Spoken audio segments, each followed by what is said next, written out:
Eu fac fața. Și eu fac sunetul. Pe aia invers, îți dai seama. 3, 2, 1 și...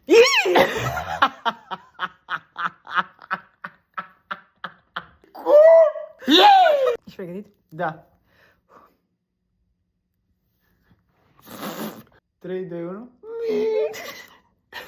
A fost bine? Nu știu că nu pot să nimic. Haide, fii atentă, uite-te la mine, da? 3, 2, 1 și...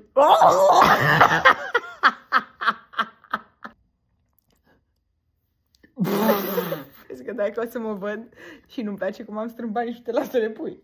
3, 2, 1 și...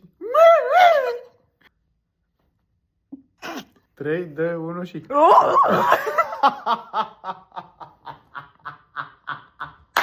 Veți să dați și nouă un follow dacă sunteți duși. Vă pupăm și sper că v-a plăcut.